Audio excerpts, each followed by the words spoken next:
ছাত্ৰ ছাত্ৰীসকল মই তোমালোকক আজি পৃথিৱীৰ বায়ু চাপ বলয় এই পাঠটো তোমালোকৰ নৱম শ্ৰেণীৰ পাঠ নম্বৰ 2 এই পাঠটোৰ পৰা পৃথিৱীৰ বায়ু চাপ বলয় এই অংশখিনি পঢ়াবলৈ লৈছো তোমালোকে এই অংশখিনি বুজিবলৈ প্ৰথমতে মই ইয়াৰ আগৰ ভিডিঅ'খিনি চাই ল'ব লাগিব তোমালোকে বায়ু চাপ কিহৰ কাৰণে হয় এইবোৰ মই এয়া পঢ়াইছিলো যে এইখিনি বায়ুৰ উষ্ণতা আৰু পৃথিৱী পৃষ্ঠৰ উষ্ণতা আৰু উচ্চতা এই দুটা বস্তুৱে বায়ুৰ চাপ সালসলনি কৰে উচ্চ চাপ আৰু নিম্ন চাপ থাকে এই সকলোখিনি বস্তু মই ধুনিয়াকৈ বুজাই দিছিলো তোমালোকে এবাৰ আগৰ ভিডিঅ'টো চালে ধুনিয়াকৈ বুজি পাবা বায়ু এই পৃথিৱীৰ বায়ু চাপ বলয় এইখিনি অংশ বুজিবলৈ হ'লে তোমালোকে আগৰ অংশখিনি বুজি পালেহে এইখিনি বুজি পাবা দেই এইটো ভালকৈ মই কৈ থৈছো আগৰ ভিডিঅ'টো তোমালোকে চাবা এইটো প্ৰেছাৰ বেল্ট বুলি কোৱা হয় এই ভিডিঅ'টো দেখি পেলাই এইখিনি দেখি পেলাই তোমালোকে গম পাইছাই পৃথিৱীৰ চাপমণ্ডল প্ৰেছাৰ বেল্ট এই প্ৰেছাৰ বেল্টৰ বিষয়ে মই পঢ়াম এয়া যিহেতু বায়ুৰ গতি চাপৰ পাৰ্থক্যৰ ওপৰত নিৰ্ভৰশীল সেয়েহে পৃথিৱীৰ বায়ু প্ৰবাহৰ গতিবিধ বুজিবলৈ পৃথিৱীৰ চাপ বলয় বা চাপমণ্ডল প্ৰেছাৰ বেল্ট বিষয়ে জনাটো প্ৰয়োজনীয় হয়নে নহয় সেইকাৰণে আমি চাপমণ্ডলটো এতিয়া বুজিম তোমালোকক মই আগতেই কৈছো এই 0 ডিগ্ৰী এইটো আমাৰ পৃথিৱীটো ধৰিলো আমাৰ গোটেই পৃথিৱীৰটো আৰু আমাৰ পৃথিৱীৰ মাজৰ বিষুৱ ৰেখা এটা আছে নিৰক্ষ নিম্ন চাপ বিষুৱ ৰেখাক নিৰক্ষ ৰেখা বুলিও কোৱা হয় এইখিনি এই 0 ডিগ্ৰীৰ পৰা 10 ডিগ্ৰীলৈকে এইখিনি নিৰক্ষ নিম্ন চাপমণ্ডল আকৌ 10 ডিগ্ৰী 25 ডিগ্ৰীৰ পৰা 35 ডিগ্ৰীলৈকে উপক্ৰান্তীয় উচ্চ চাপমণ্ডল তাৰ পিছত 60 ডিগ্ৰীৰ পৰা 70 ডিগ্ৰীলৈকে উপমেৰু দেশীয় নিম্ন চাপমণ্ডল আৰু 80 ডিগ্ৰীৰ পৰা 90 ডিগ্ৰীলৈ মেৰুদেশীয় উচ্চ চাপ তোমালোকে এইটো মন কৰিবা লো প্ৰেছাৰ হাই প্ৰেছাৰ মানে নিম্ন চাপ উচ্চ চাপ বুজি পাইছা কিন্তু এই নিম্ন চাপ উচ্চ চাপ কিহৰ কাৰণে হয় আমি কাৰণবোৰ বুজিম প্ৰথমতে তোমালোকে ইয়াত দেখিছা যে পৃথিৱীৰ বিভিন্ন অঞ্চল বা ঠাইত সাধাৰণতে দুই প্ৰকাৰৰ বায়ুৰ চাপ লক্ষ্য কৰা হয় উচ্চ চাপ হাই প্ৰেছাৰ আৰু নিম্ন চাপ লো প্ৰেছাৰ মূলতে ঠাইৰ উচ্চতা আৰু উষ্ণতা এই মই দুটা কথা কৈছোৱে উচ্চতা আৰু উষ্ণতা পাৰ্থক্যৰ বাবে বায়ুৰ চাপৰ তাৰতম্য ঘটে যেনেকৈ উষ্ণতা বেছি হ'লে কি হয় তাত বায়ু পাতল হয় ঘনত্বটো কমি যায় আৰু বায়ুৰ ঘনত্বটো কমিলে কি হয় প্ৰেছাৰটো কমি যায় আকৌ উষ্ণতা গৰম হ'লেও কি হয় নিম্ন চাপ হয় য'ত গৰম হয় উষ্ণতা বেছি হয় তাত নিম্ন চাপ হয় এইটো কথা মই কৈছোৱে এই কথাটো মনত ৰাখিবা হাই প্ৰেছাৰ কেতিয়া হয় যেতিয়া উষ্ণতা বেছি থাকে লো প্ৰেছাৰ কেতিয়া হয় যেতিয়া ঠাণ্ডা জেগাত লো প্ৰেছাৰ আৰু গৰম জেগাত হাই প্ৰেছাৰ এই উল্টা হয় এইটো বুজিবা আকৌ হাই প্ৰেছাৰ বুলি ক'লে গৰম বুলি নাভাবিবা হাই প্ৰেছাৰ বুলি ক'লে ঠাণ্ডা বুলি মনত ৰাখিবা আকৌ লো প্ৰেছাৰ বুলি ক'লে গৰম বুলি মনত ৰাখিবা দেই ইয়াৰ কাৰণসমূহ মই আগৰ ভিডিঅ'ত কৈছো আৰু এইটো ভিডিঅ'টো কৈ যাম তোমালোকে ভালকৈ চাই যাবা আৰু এয়া উষ্ণতা আৰু উচ্চতাৰ পাৰ্থক্যৰ বাবে বায়ুৰ চাপৰ তাৰতম্য ঘটি বায়ুমণ্ডলত উচ্চ চাপ আৰু নিম্ন চাপৰ সৃষ্টি হয় আৰু এই বায়ুমণ্ডলৰ চাপৰ তুলনামূলক তাৰতম্য অনুসৰি পৃথিৱী পৃষ্ঠত প্ৰধানকৈ 4টা চাপ বলয় বা চাপমণ্ডলৰ চিনাক্ত কৰা হৈছে এইখিনি নিৰক্ষ নিম্ন চাপ বলয় উপক্ৰান্তীয় উচ্চ চাপ বলয় আৰু উপমেৰুদেশীয় নিম্ন চাপ বলয় মেৰুদেশীয় উচ্চ চাপ বলয় এইকেইটা মই ইয়াত ধুনীয়াকৈ বুজাই দিম তোমালোকে ভালকৈ চাই যোৱা এতিয়া চোৱা মই তোমালোকক নিৰক্ষ নিম্ন চাপ বলয় এই অংশখিনি বিষুৱ ৰেখা বা নিৰক্ষ ৰেখাৰ উত্তৰে 10 ডিগ্ৰী অক্ষাংশ আৰু দক্ষিণে 10 ডিগ্ৰী অক্ষাংশৰ মাজত প্ৰায় গোটেই বছৰ ধৰি সূৰ্যৰ ৰশ্মি লম্বভাৱে পৰে মই তোমালোকক ইয়াত দেখুৱাই দিছো চোৱা এইখিনি এই 0 ডিগ্ৰীৰ পৰা 10 ডিগ্ৰী উত্তৰ আৰু 10 ডিগ্ৰী দক্ষিণলৈ এইখিনি নিৰক্ষ নিম্ন চাপমণ্ডল বুলি কোৱা হয় আৰু এই অঞ্চলত গোটেই বছৰটো এফালৰ পৰা হ'লেও বা এফালৰ পৰা পৰিলেও কি হয় গোটেই বছৰটো লম্বভাৱে সূৰ্যৰ ৰশ্মি পৰে আৰু সেই কাৰণে এই অঞ্চলটো গৰম হয় বা উষ্ণতা বেছি হয় আৰু এই অঞ্চলত তুলনামূলকভাৱে উত্তপ্ত হৈ থাকে সেই বাবে ইয়াৰ বায়ু কি হয় পাতল আৰু ঘনত্ব হয় এই অঞ্চলত কি হয় বায়ু পাতল হয় আৰু ঘনত্বটো হ্ৰাস পায় সেইকাৰণে এই অঞ্চলত নিম্নচাপৰ সৃষ্টি হয় কিহৰ কাৰণে নিম্নচাপৰ সৃষ্টি হয় এটা কাৰণ তোমালোকে বুজি লোৱা প্ৰথম কাৰণটো হ'ল ইয়াত গৰমটো বেছি কাৰণ সূৰ্যৰ ৰশ্মি লম্বভাৱে পৰে কাৰণে গৰমটো বেছি আৰু গৰমটো বেছি হোৱা কাৰণে উত্তপ্ত বেছি হোৱা কাৰণে বায়ু পাতল হয় কাৰণ উত্তপ্ত হ'লে কি হয় বায়ু ওপৰলৈ উঠি যায় আৰু এই অংশখিনি খালী হৈ যায় এই বায়ু ওপৰলৈ উঠি যায় গৰম হ'লে ওপৰলৈ উঠি যায় আৰু এই অংশখিনি খালী হয় সেইকাৰণে ইয়াৰ ঘনত্বটো কমি যায় আৰু ঘনত্বটো কমি যোৱাৰ কাৰণে ইয়াত নিম্নচাপ সৃষ্টি হয় নিম্নচাপৰ সৃষ্টি হয় এটা কাৰণ দেই তোমালোকৰ আজিকালি উদাহৰণ হেৰি এছাৰশ্যন ৰিজন বুলি থাকে নহয় তেনেকুৱা ধৰণৰ প্ৰশ্ন থাকে সেইকাৰণে বুজিবলগীয়া বহুত থাকে একদম বুজি ল'বা প্ৰথম এটা কাৰণ ক'লো উত্তপ্ত বেছি আৰু ঘনত্ব হ্ৰাস পায় কিহৰ কাৰণে ঘনত্ব হ্ৰাস পায় বায়ু গৰম হ'লে ওপৰলৈ গুচি যায় সেইকাৰণে আকৌ চোৱা ইয়াত কি লিখা আছে আনহাতে এই অঞ্চলত স্থলভাগৰ তুলনাত জলভাগৰ পৰিমাণ বেছি তোমালোকে জানা যে এই অঞ্চলত স্থলভাগৰ তুলনাত কি হয় জলভাগ বেছি আছে মানে মাটিতকৈ ইয়াত পানী বেছি আছে পানী অংশ বেছি মাটিতকৈ সেইকাৰণে জলভাগৰ বেছি পৰিমাণ বেছি লগতে উত্তাপ বেছি হোৱাৰ বাবে এই অঞ্চলত বায়ু অধিক জলীয় বাষ্প থাকে আৰু জলভাগ বেছি থকাৰ বাবে আৰু ইয়াত গৰমো আছে সেইকাৰণে জলীয় বাষ্প বেছি থাকে বায়ুত সেয়েহে এই অঞ্চলত বায়ুৰ চাপটো হ্ৰাস পায় এই কাৰণে নিৰক্ষীয় অঞ্চলত স্থায়ীভাৱে বায়ুমণ্ডলৰ চাপ নিম্ন হৈ থাকে বুজি পাইছা নিৰক্ষীয় অঞ্চলত স্থায়ীভাৱে সদায় কাৰণে ইয়াত নিম্নচাপ সৃষ্টি হয় কিহৰ কাৰণে কাৰণ জলভাগ বেছি আৰু গৰম বেছি হোৱাৰ কাৰণে ইয়াত বতাহত বা বায়ুমণ্ডলত জলীয় বাষ্প বেছি থাকে আৰু জলীয় বাষ্প বেছি হোৱাৰ কাৰণে ইয়াত বায়ুৰ চাপটো হ্ৰাস পায় আৰু সেইকাৰণে ইয়াত নিৰক্ষীয় অঞ্চলত নিম্নচাপ সৃষ্টি হয় আৰু নিম্নচাপ অঞ্চলত বায়ু উত্তপ্ত হৈ ঊৰ্ধ্বগামী হয় মই কৈছোৱে উত্তপ্ত হৈ ওপৰলৈ যায় ঊৰ্ধ্বগামী হয় এনে পৰিস্থিতিত এই অঞ্চলত ভূপৃষ্ঠৰ সমান্তৰালভাৱে কোনো বতাহ বলাটো পৰিলক্ষিত নহয় আৰু ইয়াত কোনো বতাহ বলাটো পৰিলক্ষিত নহয় কাৰণ ওপৰলৈ যায় এনেকৈ বতাহ নবলে বুজি পাইছানে এনেকৈ বতাহটো নবলে বতাহটো কি হয় ঊৰ্ধ্বগামী হয় সেইকাৰণে ইয়াত কোনো বতাহ বলাটো পৰিলক্ষিত নহয় বৰঞ্চ ইয়াত থকা বায়ু এক শান্ত অৱস্থাত থকা যেন অনুভৱ হয় সেয়েহে এই অঞ্চলত নিৰক্ষীয় শান্ত বলয় বা ইকুৱেটৰিয়েল ডোলড্ৰামছ বুলি কোৱা হয় ইকুৱেটৰিয়েল ডোলড্ৰামছ মানে নিৰক্ষীয় শান্ত বলয়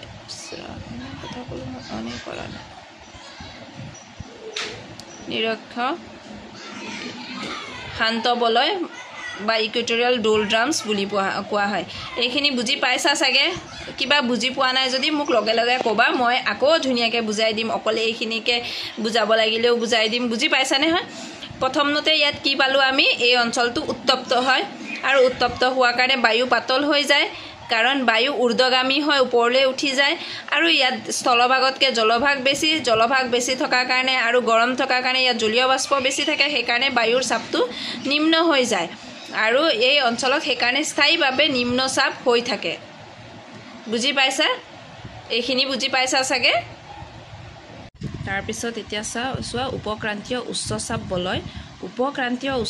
বলয় এইখিনি হয় এইখিনি নিৰক্ষীয় নিম্নচাপ বলয়ৰ পিছত উপক্ৰান্তীয় উচ্চচাপ বলয় 25 ডিগ্ৰীৰ পৰা 35 ডিগ্ৰীলৈকে হয় আৰু এইটো উচ্চচাপ বলয় হয় কিহৰ কাৰণে আৰু উচ্চচাপ কোন ঠাইত হয় য'ত বায়ুটো ঠাণ্ডা হয়নে নহয় ইয়াৰ নিৰক্ষীয় অঞ্চলৰ পৰা কি হয় এই গৰম বায়ুবোৰ ওপৰলৈ উঠি যায় ওপৰলৈ উঠি যোৱাৰ লগে লগে বায়ুটো ঠাণ্ডা হৈ যায় ওপৰত গ'ল মানে ঠাণ্ডা হৈ যায় বহুত ওপৰলৈ যোৱাৰ পিছত ঠাণ্ডা হৈ যায় আৰু ঠাণ্ডা হৈ এই অঞ্চললৈ গৈ পায় দেখিছানে এই অঞ্চলত গৈ ইয়াত তলত বহি যায় আকৌ এই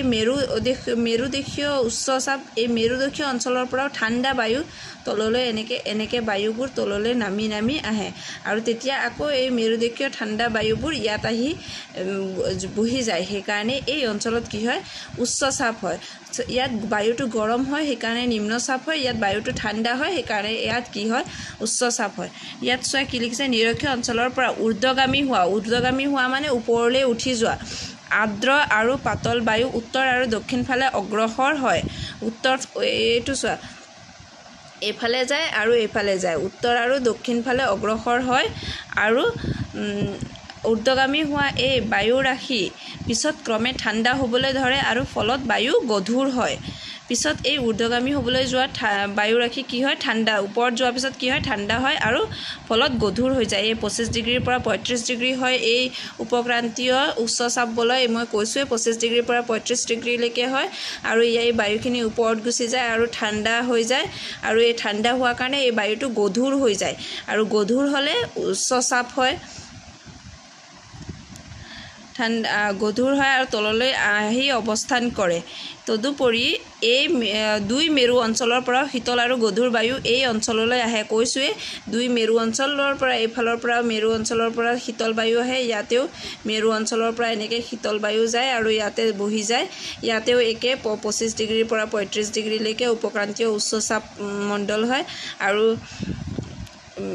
গধুৰ আৰু শীতল বায়ু মিলিত হৈ উচ্চ চাপ বলয়ৰ সৃষ্টি কৰে বুজি পাইছানে উচ্চ চাপ বলয় কেনেকৈ হয় এই অঞ্চলত এই উপক্ৰান্তীয় উচ্চ চাপ বলয় উপক্ৰান্তীয় অঞ্চলটো কিহৰ কাৰণে উচ্চ চাপ হয় কাৰণ ইয়াত বায়ুটো ঠাণ্ডা হয় শীতল হয় আৰু ঠাণ্ডা হয় মানে গধুৰ হৈ যায় সেইকাৰণে এই অঞ্চলত উচ্চ চাপ বলয়ৰ সৃষ্টি হয় এই অঞ্চলত বায়ুৰ গতি প্ৰধানকৈ নিম্নমুখী হয় আৰু সেয়েহে ইয়াত বতাহ আৰু বায়ু প্ৰবাহ অনুভূত নহয় ইয়াত কি হয় বায়ুৰ গতিটো একেবাৰে তলত নিম্নমুখী হয় আৰু সেয়ে ইয়াত বতাহ আৰু বায়ু প্ৰবাহটো অনুভূতি নহয় ইয়াত বতাহ আৰু বায়ুটো একেবাৰে বায়ু বলাটো গম পোৱা নাযায় এই অঞ্চলত বায়ু প্ৰবাহ ইমানেই কম যে কেতিয়াবা সাগৰত জাহাজ চলাচল কৰিব নোৱাৰা হয় এই অঞ্চলত বায়ু প্ৰবাহটো ইমানেই কম যে কেতিয়াবা জাহাজো চলাচল কৰিব নোৱাৰা হৈ যায় সেইকাৰণে আগত নাবিকসকলে ইউৰোপীয় নাবিকসকল যেতিয়া ইউৰোপৰ পৰা নাবিকসকল আহি এই অঞ্চলত জাহাজ নচলিছিল আৰু সিহঁতে জাহাজত ঘোঁৰা লৈ আহিছিল আৰু ঘোঁৰাবোৰ কি কৰিছিল পানীত এৰি দিছিল সেইকাৰণে এই অঞ্চলক হৰ্চ লেটিটিউড বুলি কোৱা হয় ঘোঁৰাবিলাক সাগৰত পানী পেলাই দিছিল আৰু তাৰোপৰি এই অঞ্চলত উচ্চ চাপ বলয়ক অশ্ব অক্ষাংশ হৰ্চ লেটিটিউড অশ্ব এই কথাটো একদম মনত ৰাখিবা অশ্ব অক্ষাংশ কোনটো কোৱা হয় উচ্চ চাপ বলয় এই উপক্ৰান্তীয় উচ্চ চাপ বলয়ক হৰ্চ লেটিটিউড বা অশ্ব অক্ষাংশ বুলি জনা যায় উল্লেখযোগ্য যে উপক্ৰান্তীয় উচ্চ চাপ মণ্ডলটো ঋতুভেদে কেতিয়াবা কিছু উত্তৰলৈ আৰু কেতিয়াবা কিছু দক্ষিণলৈ প্ৰসাৰিত হয় বুজি পাইছা অকমান কেতিয়াবা উচ্চ চাপ মণ্ডলটো ওপৰলৈও যায় কেতিয়াবা দক্ষিণলৈ যায় বুজি পাইছা নহয় এইখিনি এতিয়া চোৱা উপমেৰুদেশীয় নিম্নচাপ বলয় এইটো চোৱা উপমেৰুদেশীয় এইখিনি দেখিছা উপমেৰুদেশীয় নিম্নচাপ বলয় এইটো আকৌ নিম্নচাপ হয় বুজি পাইছানে উপমেৰুদেশীয় নিম্নচাপ বলয় 60 ডিগ্ৰীৰ পৰা 70 ডিগ্ৰী নিম্নচাপ মানে ইয়াত বায়ুটো গৰম হ'ব লাগিব হয়নে নহয় উপমেৰুদেশীয় নিম্নচাপ বলয়টো মুঠামুঠিকৈ উত্তৰ গোলাৰ্ধ 60 ডিগ্ৰীৰ পৰা 70 ডিগ্ৰী উত্তৰ অক্ষাংশ আৰু দক্ষিণ গোলাৰ্ধত 60 ডিগ্ৰীৰ পৰা 70 ডিগ্ৰী দক্ষিণ অক্ষাংশত অৱস্থিত পৃথিৱীৰ উত্তৰ আৰু দক্ষিণ গোলাৰ্ধত এই দুই উপমেৰু অঞ্চলত পৃথিৱীৰ আৱৰ্তনৰ গতি দুই মেৰুতকৈ তুলনামূলকভাৱে বেছি পৃথিৱীৰ আৱৰ্তনৰ গতি আৱৰ্তন মানে যেতিয়া পৃথিৱী এই পৃথিৱীটো নিজ মেৰুদণ্ডত ঘূৰি থাকিলে যিটো ঘূৰোতে যিটো প্ৰেছাৰ এটা ওলায় তাকে আৱৰ্তন বুলি কোৱা হয় যিটো এটা ফ'ৰ্চ এটা ওলায় এনেকৈ নিজ মেৰুদণ্ডত ঘূৰি থাকে নহয় আৰু এই ঘোঁৰাটো এই আৱৰ্তনৰ গতিটো দুই মেৰুতকৈ তুলনামূলকভাৱে এই অঞ্চলত 60 ডিগ্ৰীৰ পৰা 70 ডিগ্ৰী তুলনামূলককৈ বেছি ফলত উপমেৰু অঞ্চলত বায়ু উপকূলীয় অঞ্চলৰ ফালে বিক্ষিপ্ত হয় আৰু তেতিয়া উপমেৰু অঞ্চলৰ দুটাত বায়ুৰ পৰিমাণ হ্ৰাস পায় তাত নিম্নচাপ সৃষ্টি কৰে ইয়াত কি হয় এই অঞ্চলত কি হয় আৱৰ্তন গতিটো পৃথিৱীৰ ঘূৰিলে যিটো ফ'ৰ্চ এটা ওলায় সেই আৱৰ্তন গতিটো বেছি হয় ফলত বায়ুবোৰ ইয়াৰ পৰা গুচি যায় তললৈ আহে ইয়াত অথনি কৈছোঁ আৰু ওপৰলৈ গুচি যায় এইফালে যায় আকৌ তললৈ আহে সেইকাৰণে ইয়াত বায়ুটো কমি যায় বায়ু কমি গ'লে কি হয় বায়ুৰ ঘনত্বটো হ্ৰাস পালে বায়ুৰ ঘনত্ব হ্ৰাস পোৱা মানে কি হয় নিম্নচাপ মণ্ডল হয় নিম্নচাপ হয় সেইকাৰণে এই অঞ্চলটো নিম্নচাপ হয় বুজি পাইছা চাগে মই একদম এটাকৈ ধুনীয়াকৈ বুজাবলৈ চেষ্টা কৰিছোঁ নিম্নচাপ আৰু উচ্চ চাপ কিহৰ কাৰণে হয় এই চাপমণ্ডলটো অৱশ্যে ঋতুভেদে কেতিয়াবা কিছু উত্তৰলৈ আৰু কেতিয়াবা কিছু দক্ষিণলৈ যায় উপক্ৰান্তীয় নিম্নচাপ বলয় বুজি পাইছা নহয় এইটো তাৰপিছত মেৰুদেশীয় উচ্চ চাপ বলয় একদম মেৰু অঞ্চল এইখিনি হ'ল মেৰুদেশীয় উচ্চচাপ বলয় পোনপটীয়াকৈ সূৰ্যৰ ৰশ্মিৰ অভাৱ পৃথিৱীৰ দুয়োটা মেৰু অঞ্চলত বৰফেৰে আবৃত আৰু অতিপাত ঠাণ্ডা এই মেৰু অঞ্চলটো তোমালোকে জানাই সূৰ্যৰ ৰশ্মি পোনপটীয়াকৈ 6 মাহলৈকে একেবাৰে সূৰ্যৰ ৰশ্মি নপৰে সেইকাৰণে এই অঞ্চলকেইটা কি হয় ঠাণ্ডা হয় একেবাৰে ঠাণ্ডা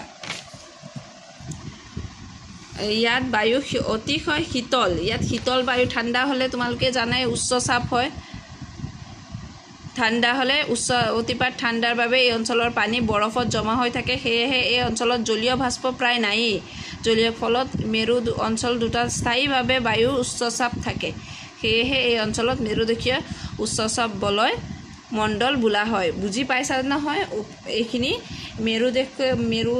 কি হয় অতিপাত ঠাণ্ডা হোৱাৰ বাবে এই অঞ্চলত উচ্চচাপ হয় এইখিনি বুজি পালেই হ'ল মেৰুদেশীয় উচ্চচাপ বলয় মেৰু অঞ্চলত পানী বৰফ হৈ থাকে জলীয় বাষ্প নাথাকে সেয়েহে এই অঞ্চলত কি হয় উচ্চচাপ হয় চাপ মণ্ডলখিনি তোমালোকে বুজি পাইছাই চাগে ইয়াৰ পৰা তোমালোকে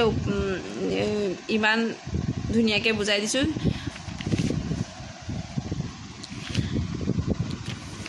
উপৰোক্ত আলোচনাৰ পৰা দেখা গ'ল যে চাপমণ্ডলবোৰৰ অক্ষাংশৰ বিস্তৃত উত্তৰ আৰু দক্ষিণ গোলাৰ্ধত প্ৰায় একেই থাকে কিন্তু মন কৰিবলগীয়া যে পৃথিৱীৰ জলভাগ আৰু স্থলভাগৰ অৱস্থান আৰু অৱস্থিতি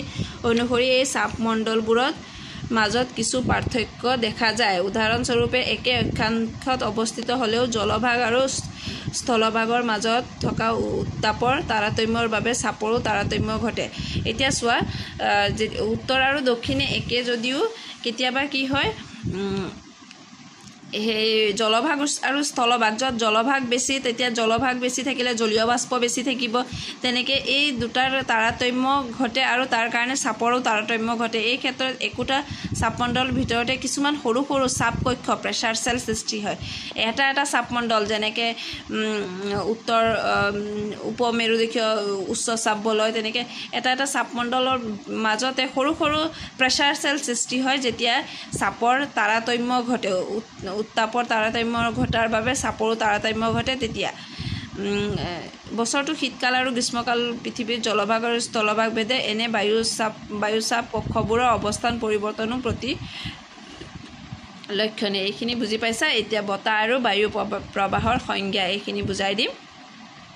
বতাহ আৰু বায়ু প্ৰবাহৰ সংজ্ঞা এতিয়া বতাহ আৰু বায়ু প্ৰবাহ কি হয় চাম আমি বতাহ মানে চোৱা